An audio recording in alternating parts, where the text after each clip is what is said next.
Today I'm going to be sharing the 1984 Ralston Purina Oddball cereal issue set here. It is a 33 card set loaded with Hall of Famers and superstars from the 80s.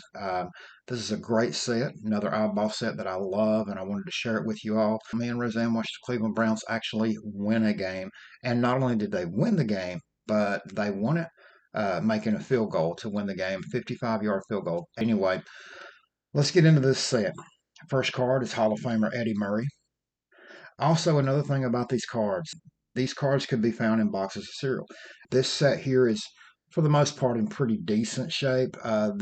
Some of these cards have some residue on the back, and some of that is caused from being, cereal box product. But this is the card back of what these look like.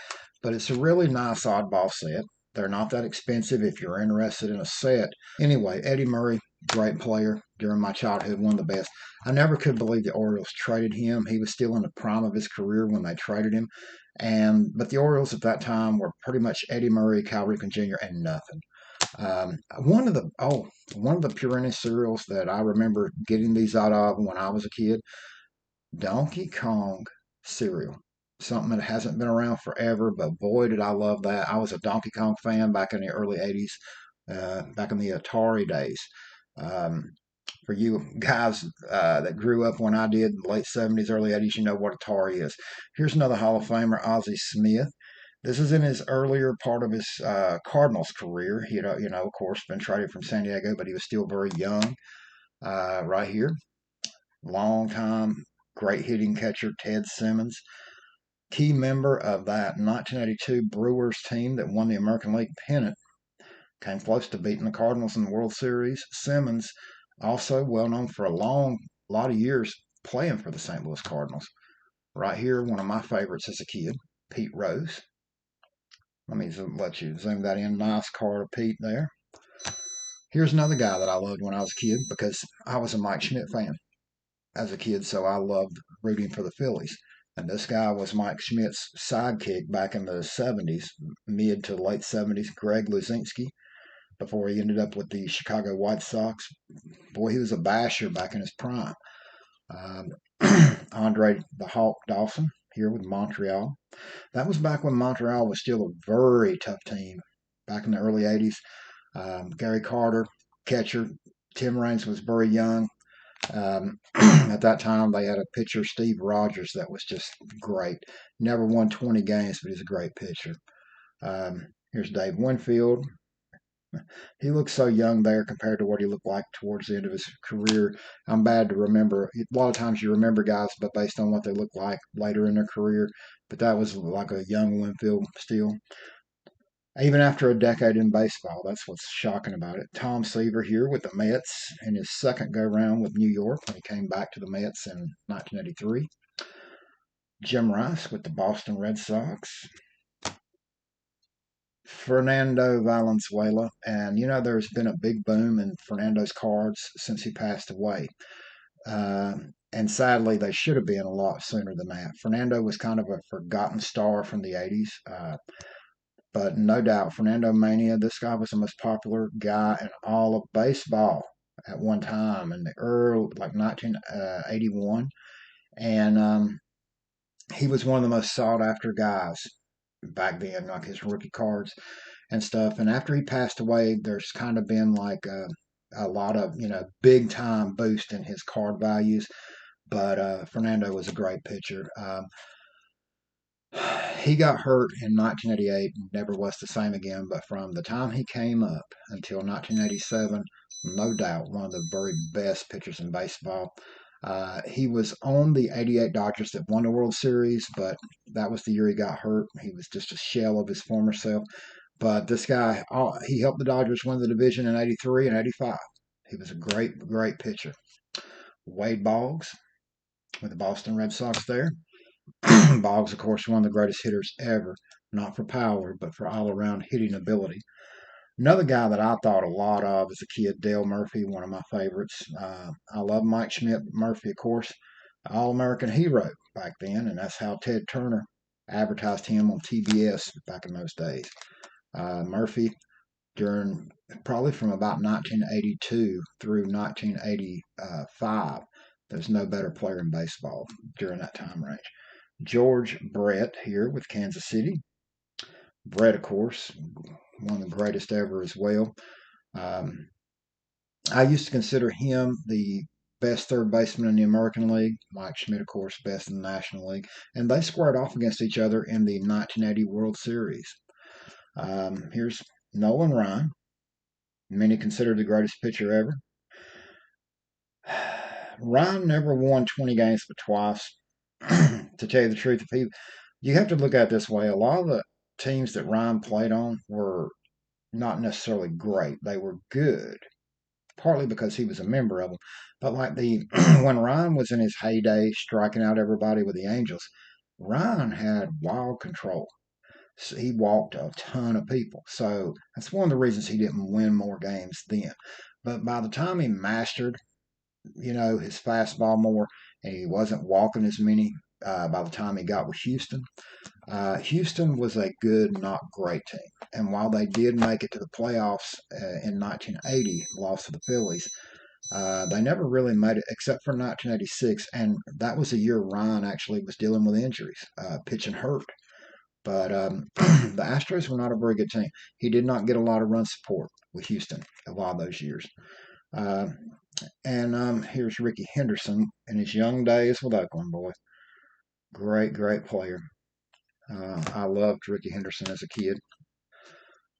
One of my favorite players as a kid here. A lot of these guys, I'd say, I loved these guys. I collected cards of them growing up. Steve Carlton, he was the Philly, he was the Phillies ace, and I knew he was the best pitcher on the team. Mike Schmidt was still my favorite player, and in my opinion, the best all-around player. But there was even up in 1983 when he was starting to finally taper, lose a step, as you would say, um, where he was starting to show signs of not being dominant forever. But he was still very good. There was something about lefty on the mound. You just felt like you knew you had a chance to win every start. Rod Carew with the Angels there. Carew, to me, Carew was Wade Ball. The best way to describe him, if you don't remember him, like if you were too young to have seen him play and you don't know anything about him, part of that's because he played in Minnesota, small market. That was where he played the bulk of his career. By the time he went to California to join the Angels, he was a free agent and he was still good, but not elite anymore necessarily. Though he did have some good years with California. He retired 1 year. He retired at the end of '85. And then they won the division in '86, and a large part of that was his replacement, Wally Joyner, having a monster rookie year. But the best way I could describe Carew, take away Boggs, bat and eye, ability to hit to all fields, take away Boggs' hitting ability, and add more speed, and you have Rod Carew. That's how I saw him, what I remember of him in his career. Steve Garvey, who, in my opinion, is very good career, very good player all of his career, not necessarily an all-time great. Garvey spent the bulk of his career with the Dodgers, and then he joined San Diego as a free agent. Here's a guy that I loved, legendary. My dad liked this guy. This guy could make my dad upset, but my dad considered him to be one of the most clutch players ever, and definitely one of the greatest power hitters of all time, Reggie Jackson. Jackson had this mystique about him, kind of like Ricky Henderson, where you felt like at times he was dogging it, not trying his best, and he probably wasn't. He was moody, like Henderson, but at the same time, when Jackson made up his mind he wanted to do something, it was a bad day for the pitcher because he was pretty clutch. Anyway, Jackson, of course, great career. Dave Concepcion. This is a guy that is forgotten about today, but he was a big member of the Big Red Machine. Not necessarily on offense, even though he was a solid hitting shortstop. A lot of people think, oh, he must have been one of those, all defensive, glove shortstops. No, Concepcion could hit. He wasn't, George Foster or Tony Perez back in those Big Red Machine days, but Concepcion could hit better than most shortstops in baseball back in the '70s, and had a very long career. He's kind of forgotten today, but outside of Cincinnati, but great player. Here's another guy that's a shortstop, but is not forgotten so much today. But he doesn't get the respect he deserves because he played his whole career for Milwaukee, a small market. Outside of Milwaukee, most people frown on his cards, and you can get. It shocks me. You can get autograph cards of this guy that are authenticated or PSA graded cards of this guy. Even his rookie card is kind of nowhere near as much valuable as you would think from a guy that had the kind of career he did. Uh, but it's because again, small market guy. Paul Molitor, same way. They don't get as much respect as they would have if they had played their whole career, of course, in New York or somebody, L.A. or something. Here's my guy. Grew up loving this guy, and even though Philadelphia is not New York, this guy gets the respect he deserves. But it's because he won 3 MVP awards in his career. You do that, and you hit 500 home runs. What people don't remember about this guy until he got older. In his prime, best third baseman in baseball, won a ton of Gold Gloves. Many people, when he retired, many people said the only third baseman that ever played the position better than him was Brooks Robinson. But that's based on how many Gold Gloves, the guys won. One guy that my dad would say, and I admit he was still good even when he was like 40 years old. Greg Nettles was tremendous. Yeah, he had a little power in his bat, and at times he had some good seasons with the bat. But Greg Nettles was just great defensively. Um, doesn't get the credit he deserves, kind of like Dave Concepcion. Jim Palmer here with the Orioles. This is at the end of Palmer's career. Very nice photo there. Palmer was one of those guys, and it's one of the reasons he ended up in a broadcast booth and doing a lot of. He used to do Head and Shoulders commercials all the time. He didn't look as old as he was. The guy's already 40, you know, early 40s, and still looks like he's 30-year-old. Bruce Sutter, this guy, when I was a kid, was one of the best in baseball. Um, Not the best fastball, but this guy was one just dominant bullpen arms. I consider Rich Gossage better, but based on sheer stuff as far as fastball. But Suter was great, and the difference in him and Gossage is Suter didn't. I can't remember what pitch it was. I want to say fork ball, but I don't think he was a fork ball pitcher. But maybe split finger. I'm not sure. But anyway, not straight heat. Gossage blew people away in his prime.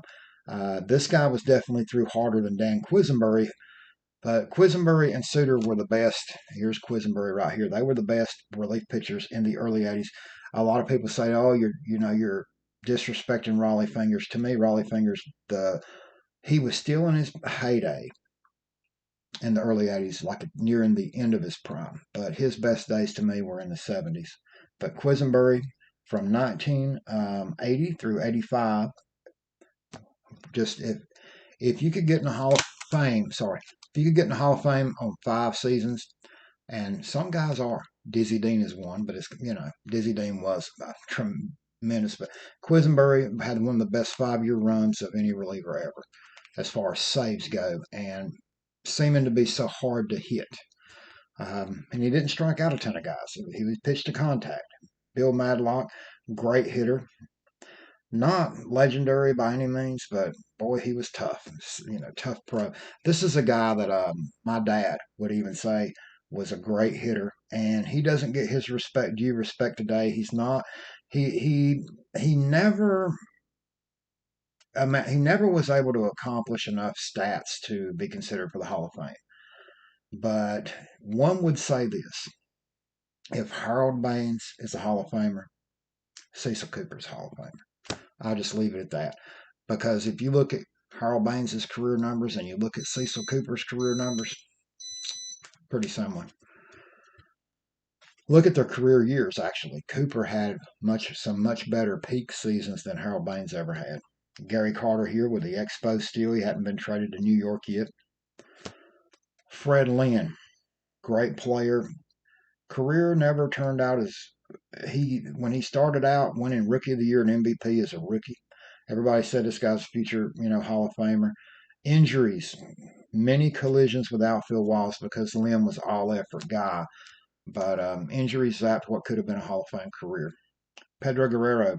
Nobody remembers this guy today, but in the early 80s, from the early to the probably about 87 through 87, like maybe 82 through 87, 5 year stretch there.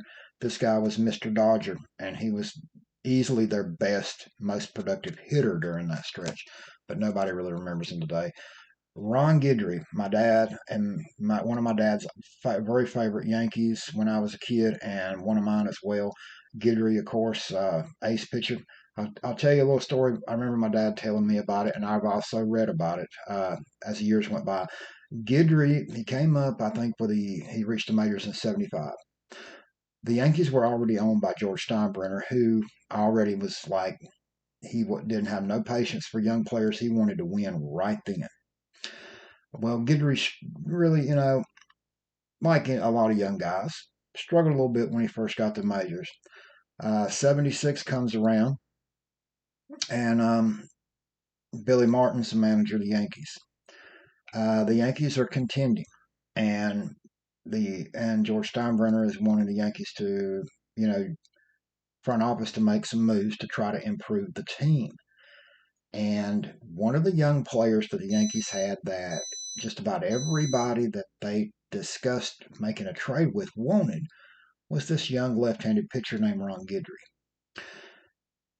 Anyway, the story goes like this, and I remember my dad telling me about it, and then I read about it years later. There was a deal on the table that the Yankees had that they could have gotten I can't remember who it was, but it was some veteran pitcher. They had to give up three young, players. The third player that the other team wanted was this young left-handed pitcher.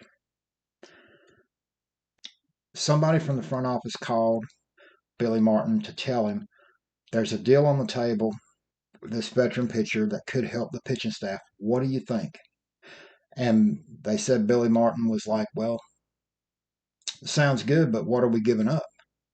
And as soon as they said Guidry, Billy Martin immediately said, don't trade Guidry because I think that kid can turn into something special. And Guidry turned into something special, all right.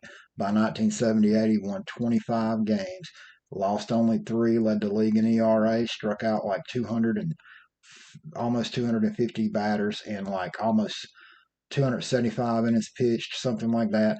And he was the Yankees' ace from basically 77 on through about 86. So, and the Yankees were that close to making a trade to get veteran help for the '76 season. And the only thing that kept the Yankees from making the deal and giving up this guy when he was a prospect was Billy Martin saying, no, you're not trading him. And from what I read, it infuriated Steinbrenner at first when they said no. And so Steinbrenner actually called Billy back and said, are you sure? And Billy said, I think that this kid could turn into something special. Don't trade him. So that's how much, even though he fired him 5 times, that's how much Steinbrenner respected the opinion of Billy Martin as far as a talent judge, is that he kept Guidry because Martin was pretty sure Guidry was going to turn into a pitcher. Keith Hernandez year with the Mets helped the Mets win a World Series. He's best known for and remembered for being on that '86 Mets World Championship team, mainly because it's a New York team. But Hernandez's best years in his career was with the Cardinals. He won an MVP award one year. And the last card in this set is Carlton Fisk with the White Sox. Now, Fisk, to me, had 2 careers. He played an entire career for the Boston Red Sox in the 1970s and turned around and played an entire another career for the Chicago White Sox throughout the 1980s into the early 90s. That's how how great a player this guy was. He played forever, and he was a great player pretty much up through 1990, and then in '91, injury started to pretty much finish off his career. Anyway, I just wanted to share that set. It's a great set, and I will tell you, if you are interested in this set, or if you're in, some people say, well, I collect Nolan Ryan, I just love to have that oddball card.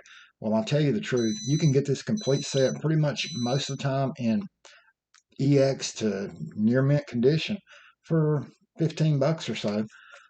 But if you want to, go after individual Hall of Famers or stuff like that, you can. But cards like the Nolan Ryan and stuff, I've seen them sell. I mean, guys asking for as much as $5, $6 for the one card. The one card. So if you were wanting just a couple of the oddball cards of like a Nolan Ryan, Ricky Henderson, if you're, Mike Schmidt collector like I was growing up, whatever. The truth of it is, you're probably better off just buy the whole set, pull the cards you want out, and then sell the rest off as singles or something. But it's a really cool set. I love that set, and I thought I'd do a video on it and share it with you because I knew it wouldn't take that long of a video to do with only a 33 card set. Also, these were laying here. I had them come in. Two of these come in the other day on a Friday, and these right here were flea market pickups yesterday. All right, the flea market pickups are for the 2013 Panini Project, as you could say, the serial number. This is Nap LaJoey. Honestly, I'm butchering his name. I know. I don't know how to say the last name, LaJoey. But anyway, this is one of the biggest stars from Cleveland, the Cleveland, whatever you wanted to, they were. In his day, they actually named the team for a while after him, called them the Naps.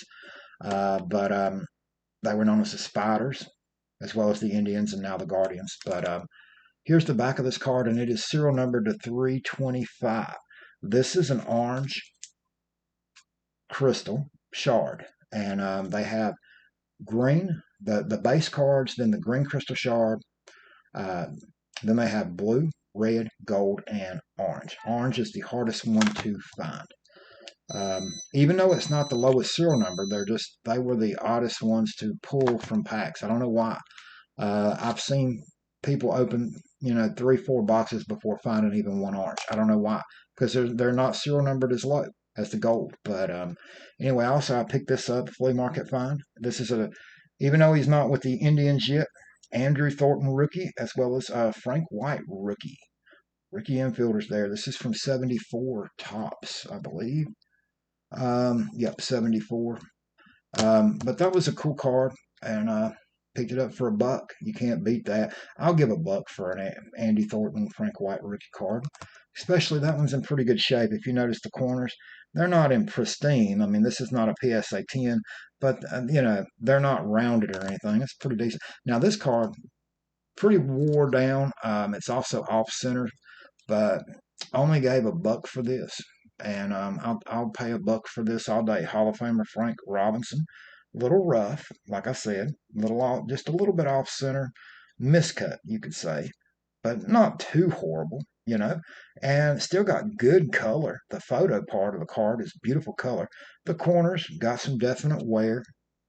It was showed some love by some kid. Back is centered decent. And for $1, I'll take that all day. Add to my Indians PC. And these two here I bought offline. Both of these were auction wins. Got them from the same seller. Some 1954 cards for the Indians PC. This one right here, Dave Hoskins. You'll notice right here, these were, the seller had actually stated, you see that right there, tape residue?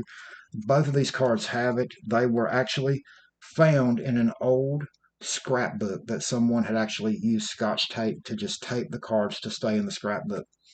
The Scotch tape had basically just fell off where, it was so aged. Scotch tape tends to do that after many, many years. Anyway, other than the Scotch tape stain, these cards are not in bad shape, corner-wise or edge wear. A little bit, but not bad. And I got these for basically the start bid in both $1.50 plus shipping, and he combined the shipping for 77 cents for the pair. So $3 added two 1954 cards. Yeah, they're low grade because of the Scotch tape, but I'll take that for 254 Indians. Jim Lemon or Lemon and Dave Hoskins. So anyway, thought I'd share those real quick because I haven't put those in, processed them into my set. But anyway, thank you all for watching. Sorry I haven't been on, like I said, I think in my last video was last Saturday. So anyway, I was happy to share that with you. Hope you enjoyed it. Be back again soon with more videos.